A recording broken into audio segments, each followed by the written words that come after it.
जय माता दी दोस्तों। आज मैं आपको सुनाऊंगी हलछठ व्रत की कथा। हलछठ को बहुत सारी जगह पर हलषष्ठी, हरछठ और ललही छठ के नाम से मनाया जाता है।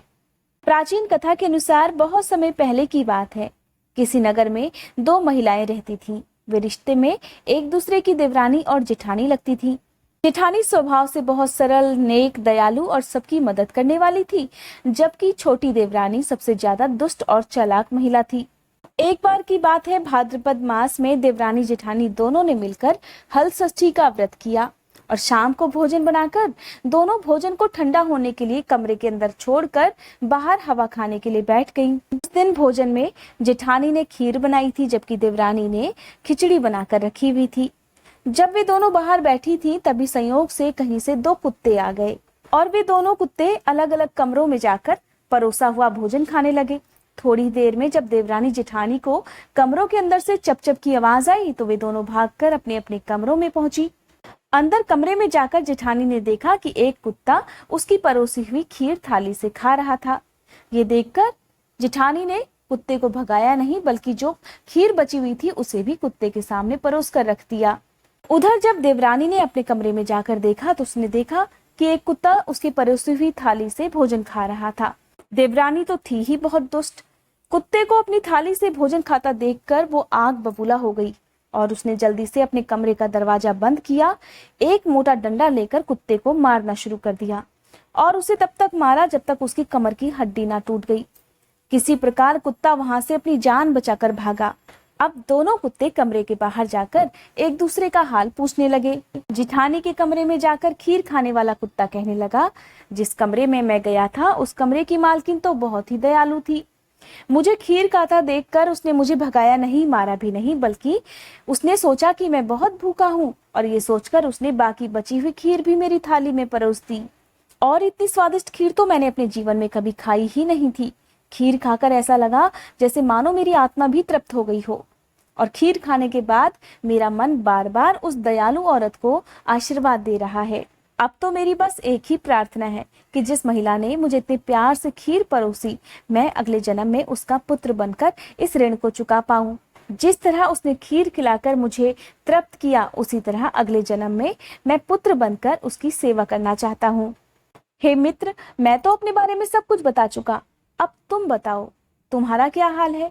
तुम्हें देखकर तो लगता है तुम्हारी तो खूब पिटाई की गई है। दूसरा कुत्ता बड़े दुख से और किसी प्रकार दर्द से कराहते हुए कहने लगा कि हे मित्र, तुम्हारा अनुमान बिल्कुल सही है। तुम बिल्कुल सही कह रहे हो, और जितनी दुर्गति आज मेरी हुई है, मैंने कभी इससे ज्यादा बुरा वक्त अपने जीवन में नहीं देखा। एक तो जैसे ही कमरे में जाकर मैंने भोजन खाना प्रारंभ किया, भोजन इतना गर्म था कि मेरा तो मुंह जल गया, और किसी प्रकार मैंने गरम गरम भोजन जैसे एक दो कौर खाए, तभी वो दुष्ट महिला कमरे में आ गई। उसने तो कमरे का दरवाजा भी बंद कर दिया और एक मोटा डंडा लेकर मेरी खूब पिटाई की। और ये देखो, उसने तो मुझे इतना मारा कि मेरी तो कमर ही तोड़ डाली। मेरी तो ईश्वर से यही इच्छा है। मैं बार बार भगवान से अब यही प्रार्थना करूंगा कि हे भगवान, अगले जन्म में मुझे उस औरत का पुत्र ही बनाकर भेजना। जिस तरह उसने आज मुझे मार मार कर मेरा ये हाल किया है, अगले जन्म में मेरी इच्छा है कि मैं उसका पुत्र बनकर जन्म लूं और उसे इतना दुख दूं कि वो मन और शरीर दोनों से दुखी हो जाए। और ये बात बिल्कुल सच है कि कभी भी बेजुबान प्राणियों को सताकर उनकी बद्दुआएं नहीं लेनी चाहिए। कभी भी बेजुबान प्राणियों को सताना ही नहीं चाहिए, क्योंकि उनकी जो बद्दुआएं होती हैं वो आज नहीं तो कल हमें जरूर लगती हैं।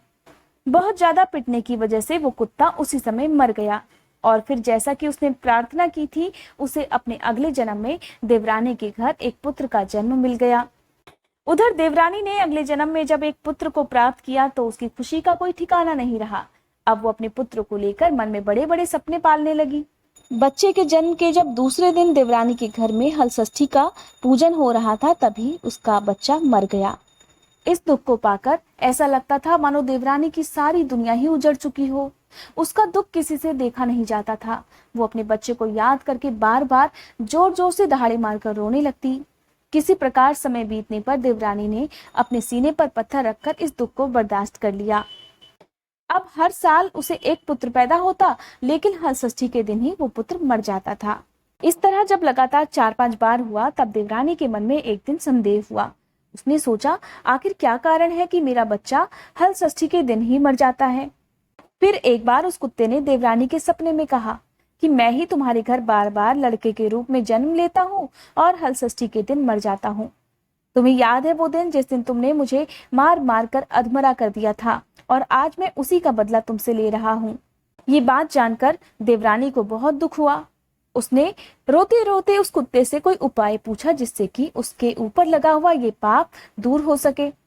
तब कुत्ता उसे कहने लगा कि तुम अब से हल षष्ठी का व्रत करना।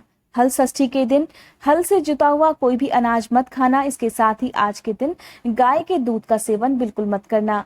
इस प्रकार अगर तुम हल षष्ठी के दिन विधि विधान से श्रद्धा के साथ व्रत करोगी, सभी नियमों का पालन करोगी, तो मैं तुम्हारे घर में फिर से पुत्र के रूप में जन्म लूंगा और फिर जीवित रहूंगा।